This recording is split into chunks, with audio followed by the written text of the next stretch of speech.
Hello everyone, welcome to Level Up Learning.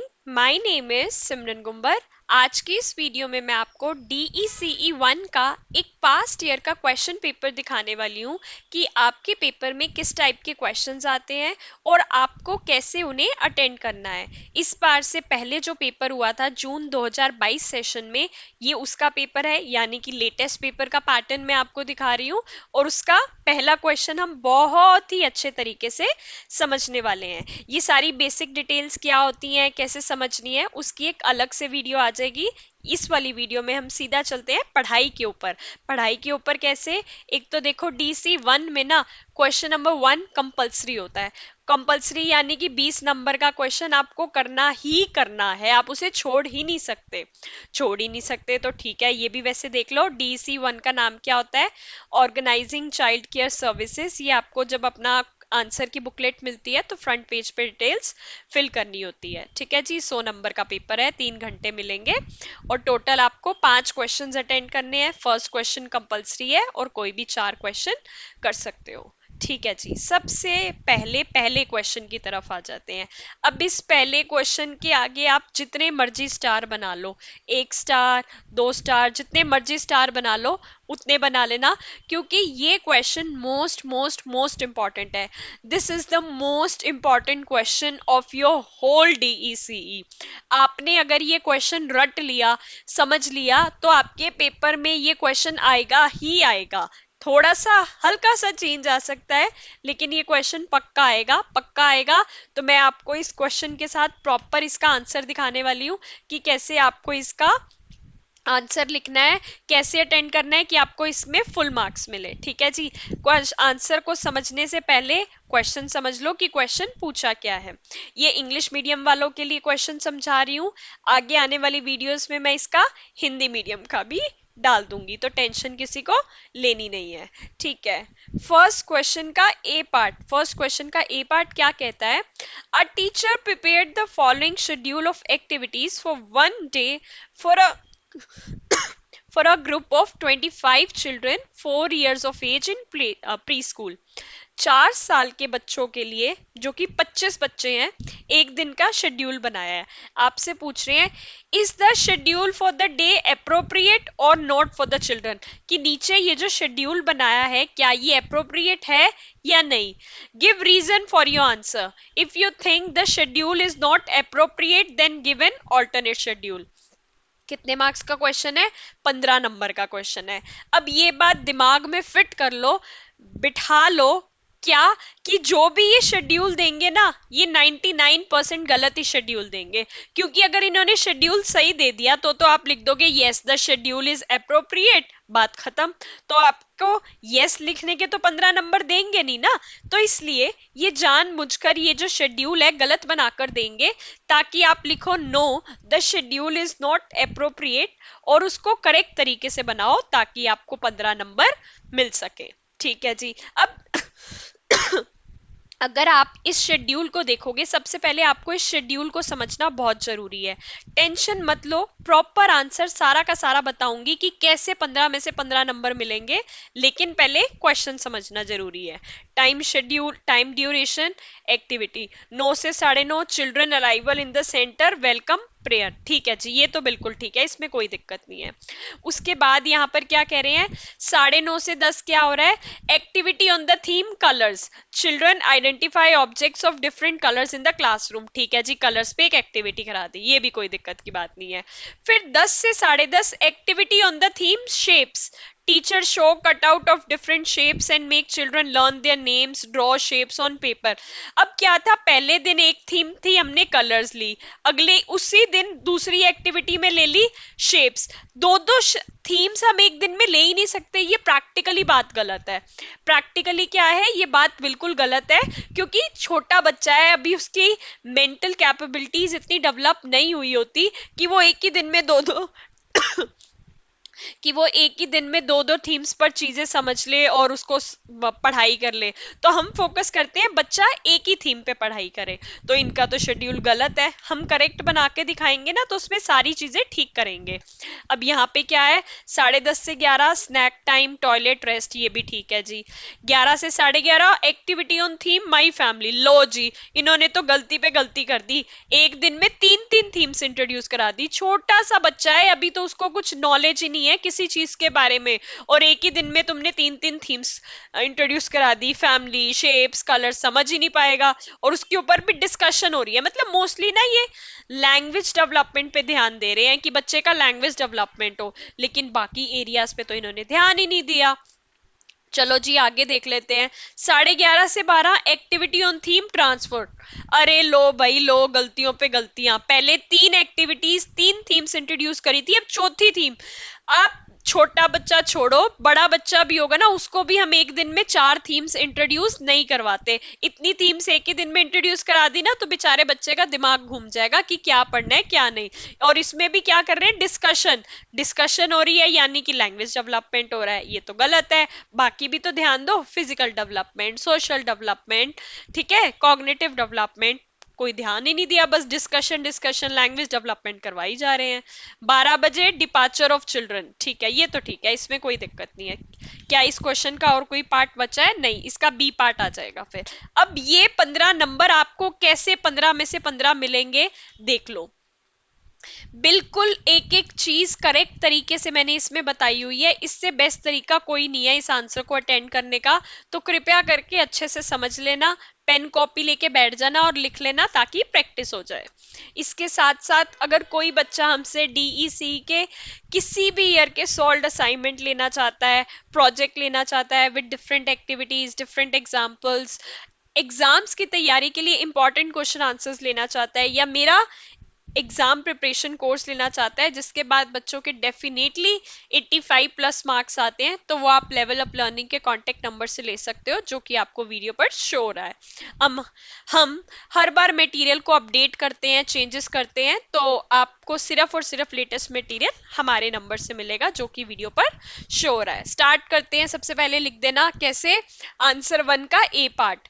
No, the schedule for the day is not appropriate because of the following reasons. उन्होंने पूछा था ना कि क्या schedule appropriate है, आपने बता दिया no, the schedule is not appropriate because of the following reasons, कि नीचे ये reasons दिए हुए हैं किन की वजह से appropriate नहीं है।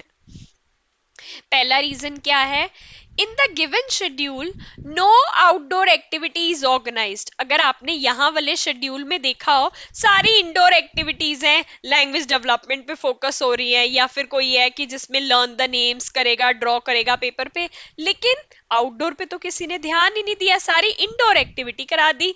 जबकि आपको पता होना चाहिए as it is very important to have balance between indoor and outdoor activities. आपका जो शेड्यूल है उसमें इंडोर एक्टिविटीज भी होनी चाहिए और आउटडोर एक्टिविटीज भी होनी चाहिए। तो ये है हमारा पहला रीजन जिसकी वजह से हमने कहा है कि आपका शेड्यूल गलत है। दूसरा, in one day activities are designed on 4 different themes which is not correct। जैसे मैंने आपको बताया एक ही दिन में उन्होंने चार चार थीम्स इंट्रोड्यूस करा दी, ठीक है, चार चार थीम्स कौन कौन सी थी, कलर्स थीम ले ली, शेप्स ले ली, माई फैमिली ले ली, ट्रांसपोर्ट ले ली। एक ही दिन में चार चार थीम्स लेना बिल्कुल भी करेक्ट नहीं है। as children of 4 years are very young and you as a teacher should introduce only one theme in a day। हमें as a teacher एक दिन में बस एक ही थीम इंट्रोड्यूस करवानी चाहिए ताकि बच्चा उस टॉपिक को इजीली समझ पाए। ठीक है जी, ये भी आपने देख लिया। उसके बाद क्या कहते हैं, third, most of the activities are based on language development. जैसा मैंने आपको पीछे बताया था, डिस्कशन डिस्कशन करवाई जा रहे हैं, डिस्कशन से तो लैंग्वेज डेवलपमेंट होगा, लाइक डिस्कशन करेंगे, टेलिंग नेम्स करेंगे। But the appropriate schedule should have activities in such a way that focuses on all round development of children. लेकिन जो एप्रोप्रिएट शेड्यूल होगा वो हमारी ऑल राउंड डेवलपमेंट करवाना चाहिए बच्चों का। कैसे कि activities must be design for physical development के लिए भी एक्टिविटी होनी चाहिए, सोशल डेवलपमेंट के लिए भी होनी चाहिए, कॉग्निटिव डेवलपमेंट के लिए भी होनी चाहिए और लैंग्वेज डेवलपमेंट के लिए भी होनी चाहिए।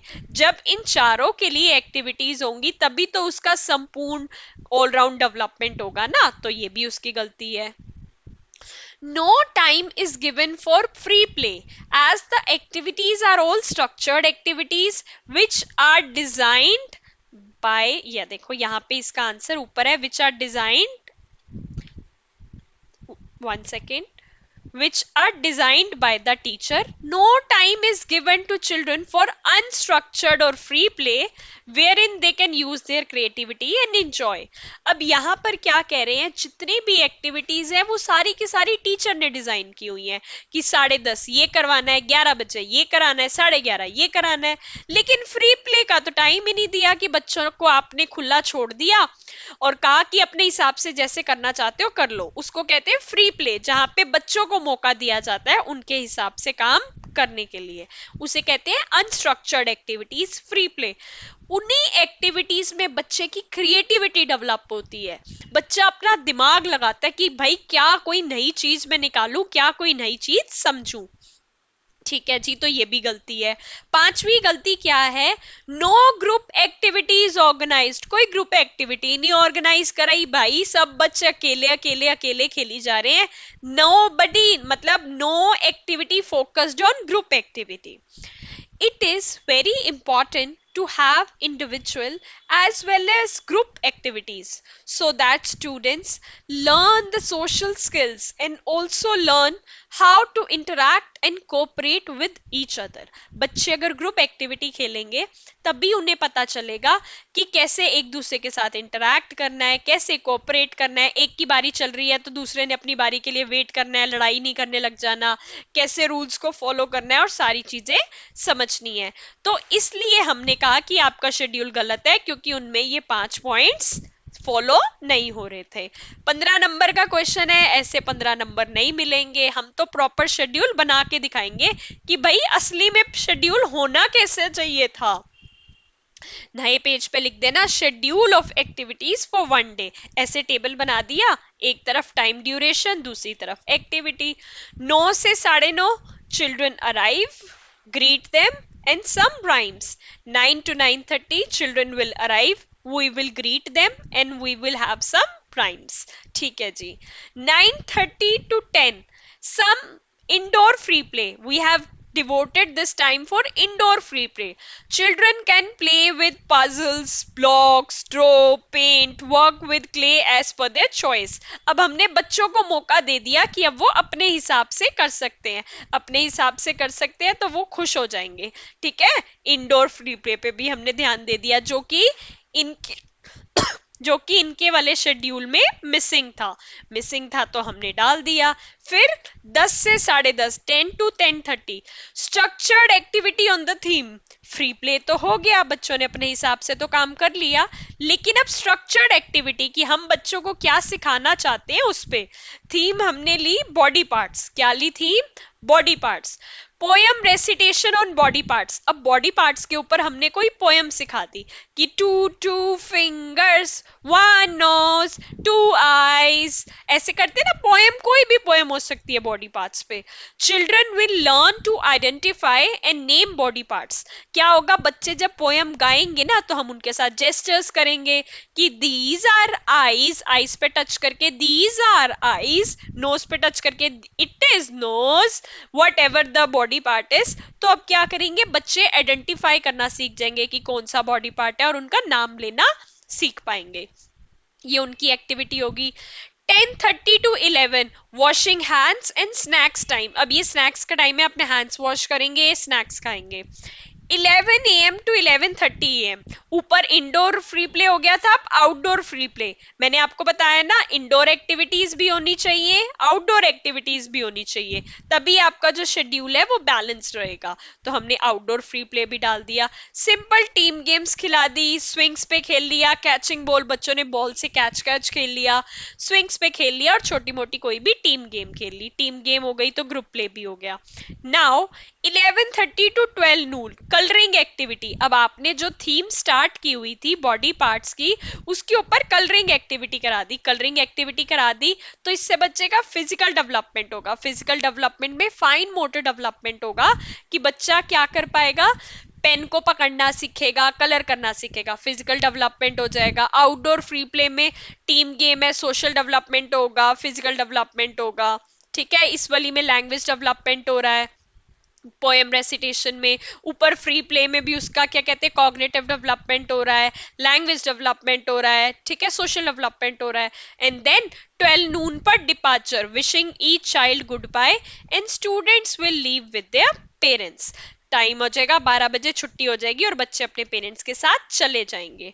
अगर आप ये क्वेश्चन ऐसे अटेंड करके आते हो, देखो बहुत ज्यादा चांसेस है, 99.9% चांस है कि ये क्वेश्चन आपके पेपर में आएगा ही आएगा। अगर ये क्वेश्चन आएगा ही आएगा, तो अगर आप ऐसे अटेंड करते हो तो देखो 15 में से 15 तो किसी को भी नहीं मिलते। ठीक है जी, 15 नहीं मिलते तो आपको 14 मिलने के चांसेस हैं या 13.5 जरूर मिलने के चांसेस हैं, क्योंकि ये इतना बढ़िया तरीके से जो बेस्ट तरीका है वो मैंने बता दिया है। अगर आप सिर्फ वीडियो से पढ़ रहे हो तो अपनी एक नोटबुक लेके बैठ जाना और ये जैसे मैंने नोट्स बनाए हुए हैं अपनी नोटबुक में लिख लेना ताकि याद हो जाए। हमसे सॉल्व पीडीएफ लेना चाहते हो, पर सब्जेक्ट 100 रुपीज के आपको इंपॉर्टेंट क्वेश्चन आंसर्स मिल जाएंगे, जिसके अंदर जैसे अगर DC1 के ले रहे हो तो सारे DC1 के इंपॉर्टेंट क्वेश्चन आंसर्स होंगे, वो पढ़ लो, मोर देन सफिशिएंट है। 80 प्लस से ज्यादा मार्क्स आ जाएंगे। कोई बुक पढ़ने की जरूरत नहीं है, कोई टेंशन लेने की जरूरत नहीं है। मेरा एग्जाम प्रिपरेशन लोगे तो मेरी क्लासेस भी मिलेंगी, पीडीएफ भी मिलेंगी, लाइव रिविजनरी क्लासेस भी मिलेंगी और सारे डाउट्स भी क्लियर करे जाएंगे। ठीक है जी, यहां तक आपने देख लिया। यहां तक देखने के बाद ये 15 मार्क्स का क्वेश्चन था, फर्स्ट क्वेश्चन कंपलसरी था। इसी का सेकंड पार्ट भी है। सेकंड पार्ट क्या है देख लो। For each activity below state one area of development fostered through it. पहले वाला क्वेश्चन ए पार्ट 15 मार्क्स का था, फर्स्ट क्वेश्चन का बी पार्ट 5 मार्क्स का है, टोटल हो गए कितने, 20 मार्क्स। ठीक है जी, तो आपका अगर कोई भी क्वेश्चन आप कर रहे हो, क्वेश्चन नंबर 1 कर रहे हो, मान लो जैसे 3 कर रहे हो, तो उसका ए और बी दोनों पार्ट करोगे तभी वो कंप्लीट होता है। फोर्थ का अगर ए पार्ट करा है तो बी पार्ट भी करोगे तभी वो फोर्थ क्वेश्चन कंप्लीट होगा। In the same way first question का ए पार्ट कर लिया, बी पे देख लो क्या कह रहे हैं, कि ये कह रहे हैं कि नीचे जो एक्टिविटी दी हुई है उससे कौन सा एरिया ऑफ डेवलपमेंट फोस्टर होगा, मतलब कौन सा बढ़ेगा वो बताना है। पहला आपको करके दिया है, putting beads in a string. एक स्ट्रिंग है, धागा है, उसके अंदर बीट्स डाल रहे हैं। आपको पता है फाइन मोटर डेवलपमेंट क्या होता है, छोटी मांसपेशियों की डेवलपमेंट, जो हमारी जिससे फिंगर्स पे कंट्रोल बढ़ता है, फिंगर्स पे, ये जो हमारा थंब है, हम पेन को पकड़ पाते हैं या किसी बीट्स को पकड़ पाते हैं, धागे के अंदर पिरो पाते हैं, तो ये जो छोटी मांसपेशियां डेवलप होती है, छोटी मांसपेशियों वाला काम होता है, उसे हम कहते हैं फाइन मोटर डेवलपमेंट। ठीक है, बड़ी मांसपेशियां जिससे डेवलप हो उसे कहते हैं ग्रोस मोटर डेवलपमेंट। ये तो इन्होंने आपको करके दी थी। सेकंड क्या कह रहा है, सेकंड कह रहा है playing outdoor games in a group. Outdoor games खेल रहे हो, एक तो आपका क्या होगा, फिजिकल डेवलपमेंट तो होना ही होना है, फिजिकल डेवलपमेंट भी होगा और सोशल डेवलपमेंट भी होगा। अब आपको यहाँ पे सिर्फ एक एरिया ऑफ डेवलपमेंट लिखना है, तो आप लिखना चाहो ऐसे लिख सकते हो, फिजिकल डेवलपमेंट। ठीक है, फिजिकल डेवलपमेंट लिखना चाहो तो आप फिजिकल डेवलपमेंट लिख सकते हो।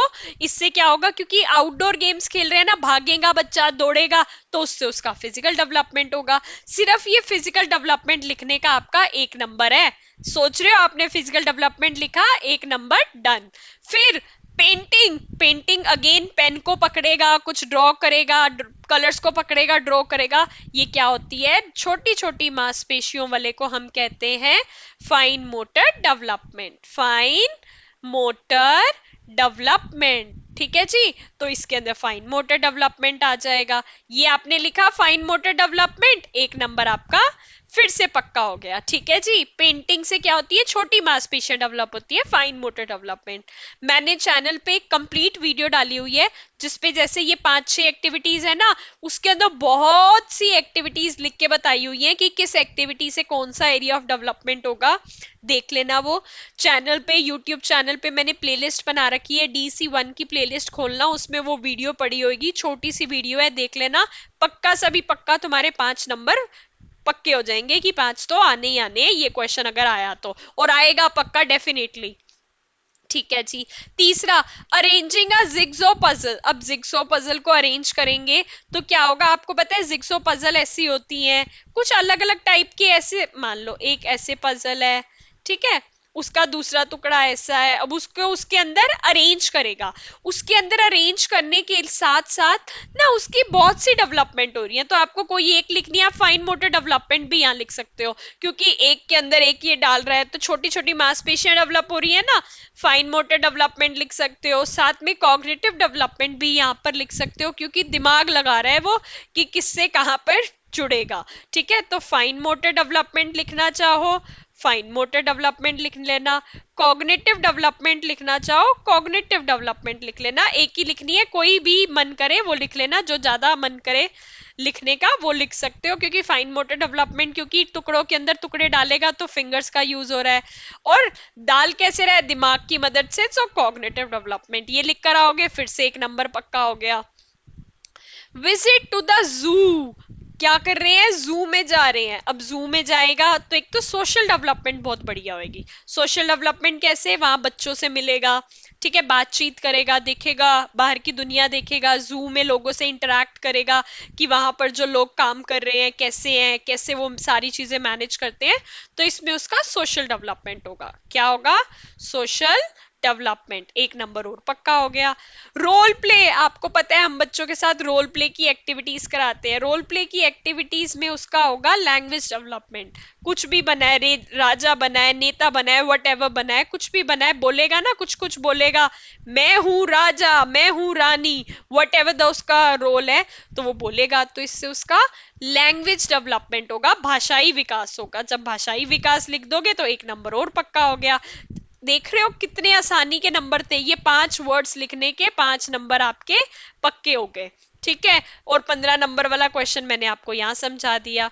तो ये था आपका DECE 1 का क्वेश्चन पेपर लास्ट ईयर वाला, जिसका फर्स्ट क्वेश्चन कंपलसरी होता है, देख सकते हो आप यहाँ पे फर्स्ट क्वेश्चन कंपलसरी होता है, और पूरे पेपर में से बाकी बचे हुए कोई भी 4 क्वेश्चन कर सकते हो। फर्स्ट क्वेश्चन अगर कंपलसरी था तो उसका ए और बी पार्ट दोनों आपको करना होता है। पूरे 20 नंबर का मैंने आपको समझा दिया। मुझे पूरी पूरी ऐसा लगता है कि अगली बार आने वाले पेपर में भी ये क्वेश्चन जरूर आएगा, तो कृपया करके सब इसको अच्छे से लर्न करके चले जाना। बाकी आपको और इम्पोर्टेंट क्वेश्चन आंसर्स की PDF चाहिए हो, और चीजों की इम्पोर्टेंट क्वेश्चन आंसर्स चाहिए हो, तो लेवल अप लर्निंग के कांटेक्ट नंबर पे कांटेक्ट करके ले सकते हो। Thank you. बाकी मैं कोशिश करूंगी यूट्यूब पे आगे और जो क्वेश्चन इसमें आए हुए हैं वो भी डिस्कस करने की। Thank you very much. Video को लाइक कर देना और नीचे कमेंट करके बता देना क्या आपको ये क्वेश्चन समझ आया। अगर आपको ये क्वेश्चन अच्छे से समझ आया होगा, आप कमेंट करोगे, तो मैं डेफिनेटली ज्यादा से ज्यादा क्वेश्चंस यूट्यूब पर फ्री डालने की कोशिश करूंगी। Thank you.